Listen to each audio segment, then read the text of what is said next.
Salut et bienvenue dans une nouvelle vidéo. Aujourd'hui, je vais te parler de l'Avata 360. C'est le nouveau drone de chez DJI. Petit drone bien sympa. On va faire un petit topo sur la chaîne déjà pour commencer. Ça fait un petit moment que j'ai pas tourné de vidéo, ça fait 2 ans exactement. Il est arrivé pas mal de choses et du coup j'ai mis un petit temps de pause pour reprendre les vidéos. Et là ça me manquait, j'ai envie de vous parler de produits, envie de vous parler des nouvelles choses qui sortent. Et puis la chaîne, comment elle va arriver, qu'est-ce que je vais faire comme vidéo aujourd'hui. Donc l'idée c'est de proposer d'autres contenus, pas seulement de la review produit, mais pouvoir partager un peu des moments, que ça soit sur l'équitation, que ça soit sur des projets, le business, les entreprises.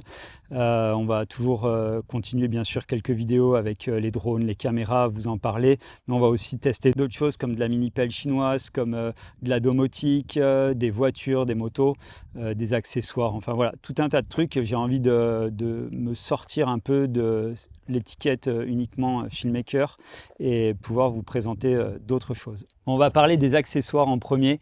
Il est livré avec un nouveau masque, ça va aller assez vite. Ce masque est assez sympa, moi j'aime bien. On repart sur un grand écran, c'est plus 2 écrans scindés avec la dioptrie à régler et tout. C'est plus facile, on le met directement sur la tête. Il est très bien équilibré, la qualité d'image est là.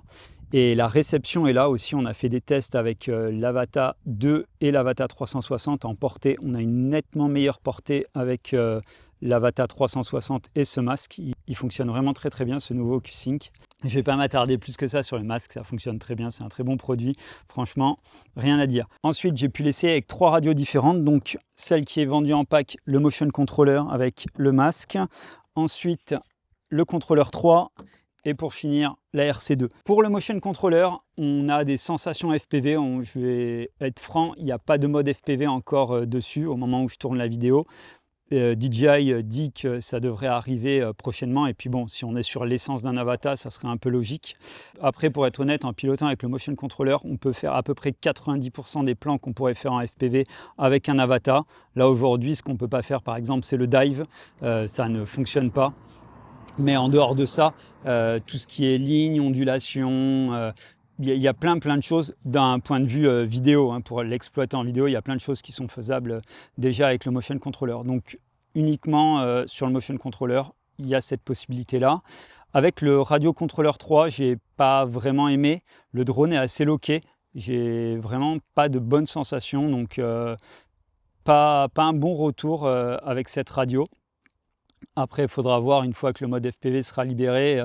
Et si on enlève les évitements d'obstacles, il y a des caméras anti-collision en frontale, mais il n'y en a pas derrière le drone, il n'y en a pas sur les côtés. En fait, ils se servent de la vidéo en 360 et un algorithme pour détecter. Aujourd'hui, le problème, c'est s'il y a des flares de soleil ou quoi, on va avoir le drone qui va se bloquer. Par exemple, vous êtes en plein vol et il va détecter quelque chose qui n'existe pas parce qu'il y a eu un flare du soleil qui vient le perturber. Donc ça, vraiment pas terrible. J'ai vraiment pas une bonne expérience avec cette radio. Et ensuite, la RC2. Et là, c'est là que j'ai trouvé vraiment le gros gap sur ce drone. Vraiment intéressant. On va pouvoir exploiter déjà toutes les fonctionnalités du drone. Il y a énormément de choses qui sont faisables depuis les menus de la RC, mais surtout au pilotage, on a vraiment une très bonne sensation.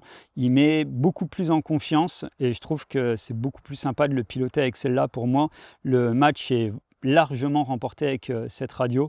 Au moins, on peut tout faire depuis son écran. On n'a pas besoin de trifouiller le masque pour pouvoir modifier les paramètres. Pour ce qui est du drone maintenant, on retrouve ce qui se rapproche d'un Avata 2, bien sûr plus grand, un peu plus nerveux je trouve, il répond mieux aux commandes et peut-être qu'en FPV ça va devenir sympa par la suite s'ils finissent par nous débloquer le mode. Comme j'ai parlé avant, on a des évitements d'obstacles sur la face avant et le système 360 qui vient servir de gestion d'évitement, mais il y a pas mal de crash avec ça. Moi, je n'ai pas tenté de le rapprocher pour vérifier si ça crache ou pas, mais j'ai vu déjà pas mal de vidéos où les mecs se crachent parce que la détection n'est pas bonne, enfin l'analyse de la détection n'est pas bonne. Donc voilà, je vais pas m'étendre là-dessus. Sur le temps de vol, j'ai volé une quinzaine de minutes à chaque fois, donc je trouve que le playtime est assez correct. Pour les optiques, que j'ai pas du tout aimé, c'est le mono optique où on a l'optique dirigée vers l'avant. Je trouve ça complètement inutile. Déjà, le fait que le drone soit ultra loqué, ça donne vraiment des à-coups en image et tout. C'est pas du tout joli. Donc, pour l'instant, pour moi, inexploitable. Pour ce qui est du 360, et c'est là tout son intérêt, hein, c'est une très bonne caméra. Franchement, j'ai essayé des dizaines de caméras. Ça fait largement le taf.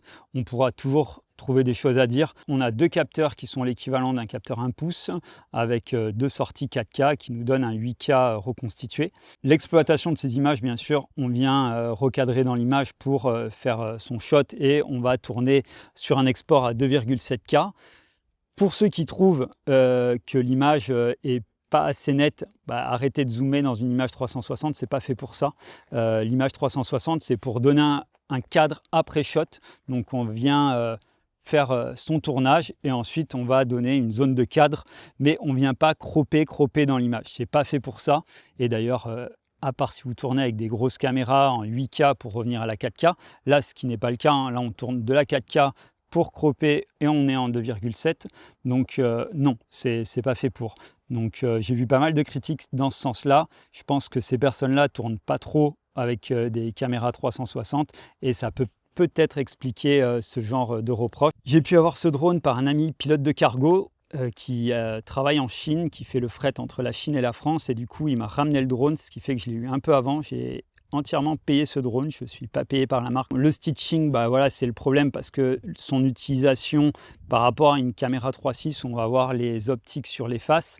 Là, on va avoir l'optique au-dessus et en dessous, et donc la ligne d'horizon peut venir faire défaut sur le stitching.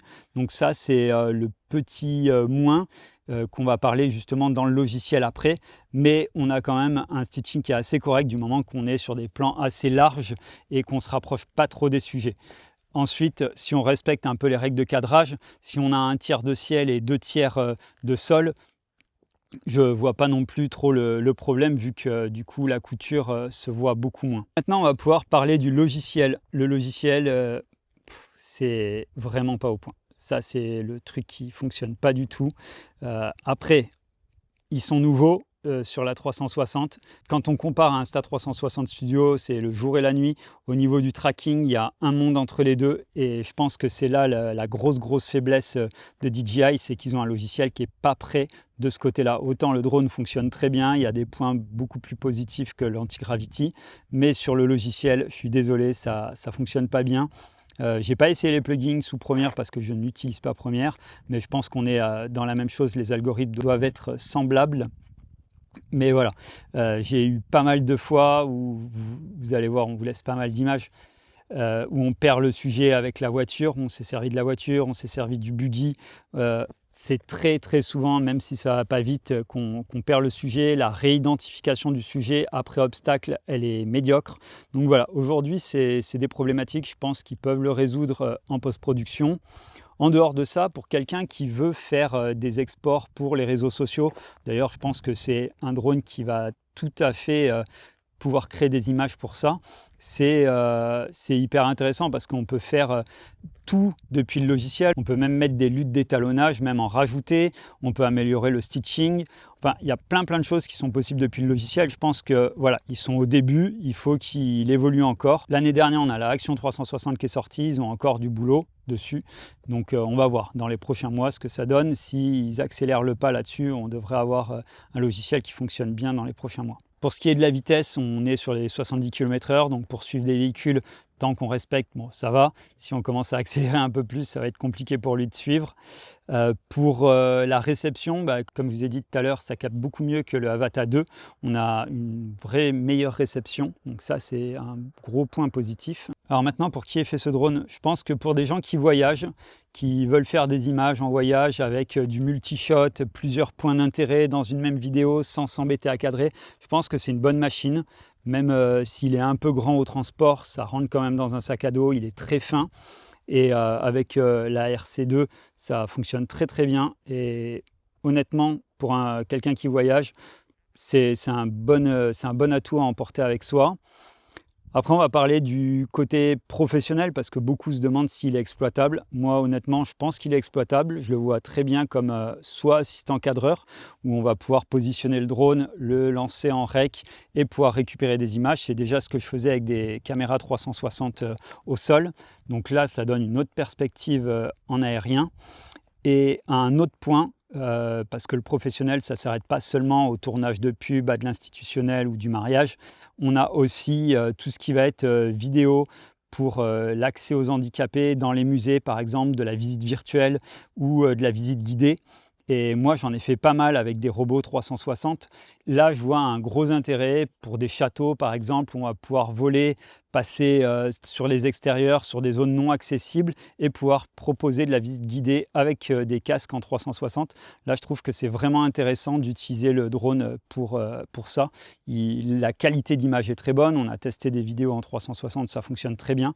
Donc, moi, je pense un gros point positif pour les gens qui font ça. Là, la vidéo touche à sa fin. Je vous remercie de l'avoir regardé jusqu'au bout. Si vous avez aimé, n'hésitez pas à liker, partager, commenter. Dites-moi ce que vous en pensez, si c'est un drone que vous achèteriez. Je vais sortir des vidéos sur pas mal de produits qui arrivent et puis je vais vous parler un peu de ce qu'on va refaire, des nouvelles installations. On refait tout le labo. Si tout ça, ça vous intéresse, qu'on filme et tout, n'hésitez pas à me le dire. On va essayer de reprendre le rythme constant et vous partager des trucs chouettes. À très vite, ciao!